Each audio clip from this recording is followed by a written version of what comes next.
12월 23일 화요일 새벽입니다. 오늘 같이 기도하실 말씀은 민수기 25장 1절에서 9절입니다. 그 중에 3절, 4절 봉독해 드립니다. 이스라엘이 바알볼에게 가담한지라 여호와께서 이스라엘에게 진노하시니라. 여호와께서 모세에게 이르시되 백성의 수령들을 잡아 태양을 향하여 여호와 앞에 목매어 달라.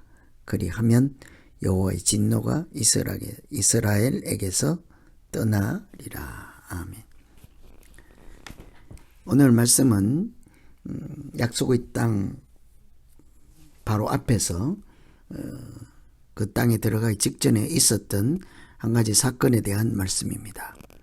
모압 땅 시딤이라고 하는 곳에 있을 때 하나님을 섬기는 백성들이 우상에 빠짐으로 하나님이 진노하게 되는 그런 안타까운 일이 있었죠. 이 모압 왕 발락이 거짓 선지자 발람을 데려다가 이스라엘을 하나님의 백성을 저주하라 하였습니다. 그런데 뜻대로 되지 않자 이 발람을 통해서 그 이스라엘 백성들이 이방 종교에 미혹되도록 그렇게 하였죠. 발람은 자기가 왔던 고향으로 돌아갔습니다.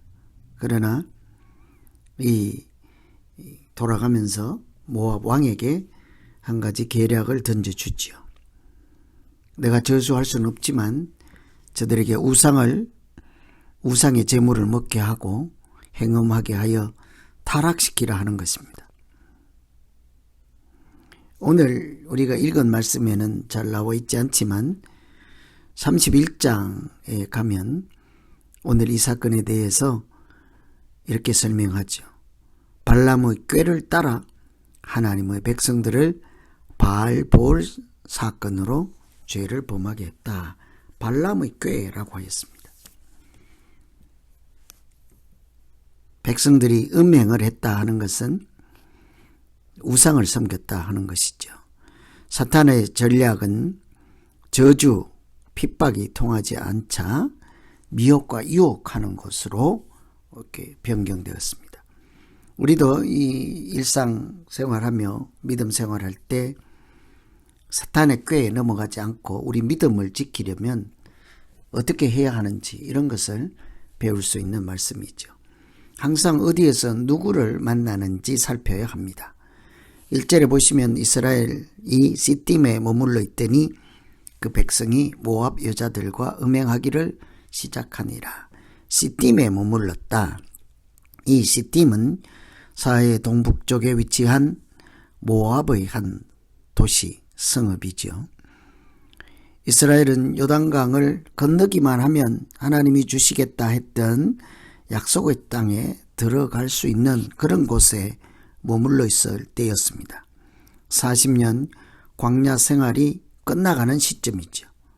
바로 그때에 일순간 마음을 풀고 긴장을 풀고 방심할 때 이런 큰 시험에 빠지게 된 것입니다. 이처럼 우리가 믿음 생활할 때 한순간도 이렇게 마음을 넣고 긴장을 풀어서는 안 되겠죠. 하나님 나라에 들어가고 하나님의 자녀로 살아가는 일은 항상 깨어있는 것이 그래서 중요한 것입니다. 이스라엘이 이방 우상 종교에 미혹된 그 시점이 바로 끝나가는 시점, 40년이 지나고 광야의 생활이 끝나가는 시점이었죠. 그때 백성이 그 신들에게 절했다. 2절에 보시면 그 여자들이 자기 신들에게 제사할 때 이스라엘 백성을 청함에 백성이 먹고 그들의 신들에게 절했다. 그 여자들, 이방 미혹하는 여자들이 그들을 초청할 때 하나님의 자녀들이 이방 신에게 절을 하고 그들과 먹고 마셨다. 이럴 수는 없지 않겠습니까? 고지가 바로 저기고 약속의 땅이 바로 눈앞인데 어떻게 광야 생활을 하며 여기까지 왔는데 40년 신앙 훈련이 한순간에 무너지고 급속도로 죄가 확산되고 이렇게 신앙이 무너지는 순간이죠. 그래서 선줄 알거든 넘어질까 조심하라 하지 않습니까? 참된 경건은 세속에 물들지 않는 것이라 하였습니다. 항상 그래서 우리가 하나님의 본을 따르고 하나님의 사랑에 집중하고 은혜에 집중하지 않으면 순식간에 음행과 더러운 탐욕 이런 것에 빠질 수밖에 없죠. 그래서 믿음의 사람들이 자기 믿음을 지키기 위해서 항상 누구를 만나는지 어디에서 누구를 만나는지를 잘 살펴서 미혹에 빠지지 않고 깨어있도록, 그래서 하나님께서 인도하시는 길에서 이탈하지 않도록 하나님 우리를 지켜주시고 인도하여 주시고 은혜를 베풀어 주시옵소서. 이런 기도가 늘 필요하다 하겠습니다.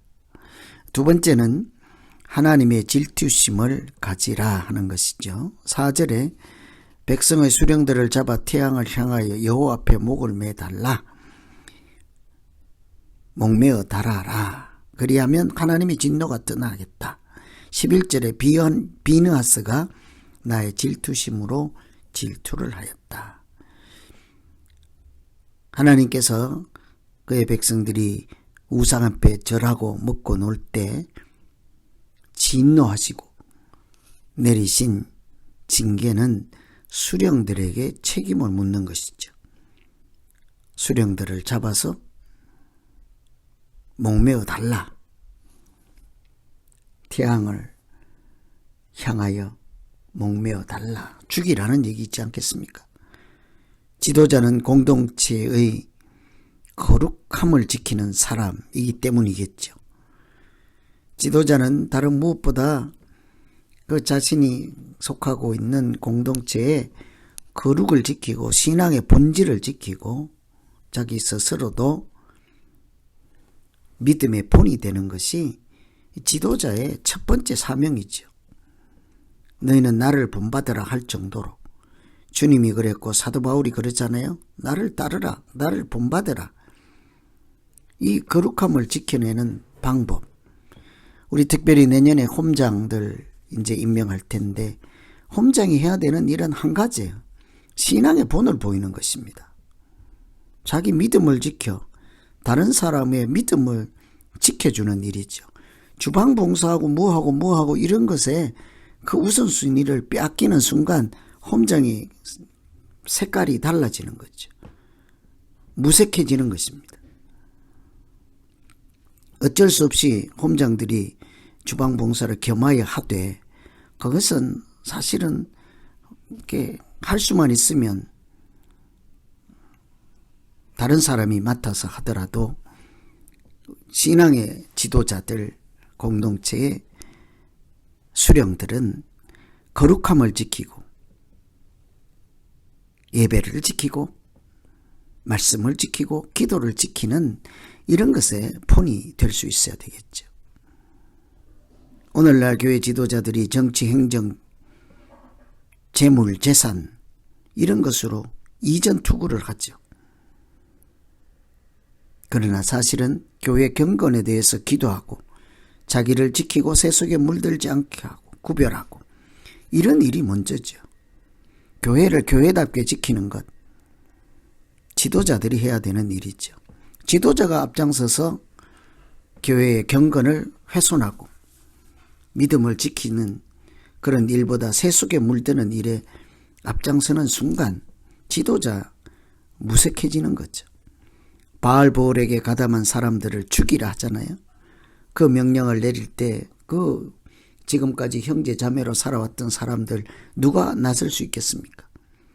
엘라살의 아들 비느하스가 창을 들고 그 아픔을 감당해낼 때 하나님의 질투심으로 질투했다고 하죠.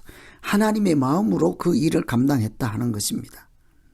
하나님이 우상을 싫어하는 만큼 그 마음을 이해하는 마음으로 똑같이 우상을 미워하고 우상을 척결하기 위해서 앞장섰다 하는 거죠.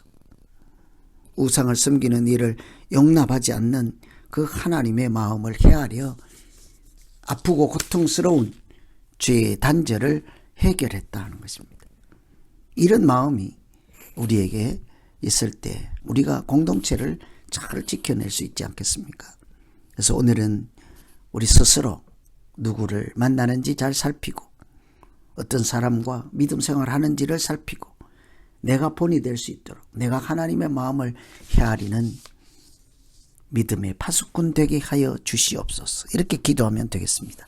같이 기도하겠습니다. 하나님 아버지, 고지가 바로 눈앞이고 약속의 땅을 이제 강만 건너면 되는데 그 순간에 마음이 무너지고 방심하는 순간 온 공동체가 바알을 숭배하고 음행하여 우상을 섬기는 일에 빠지게 되었습니다. 하나님, 우리가 끝까지 순결을 지키고 믿음을 지킬 수 있도록 우리의 마음을 견고하게 해주시고 선줄로 생각하거든 항상 넘어질까 조심하라 한 하나님의 말씀을 항상 기억하며 세속에 물들지 않고 우리 자신을 지키기 위해서 애쓰는 믿음 되게 하여 주시옵소서.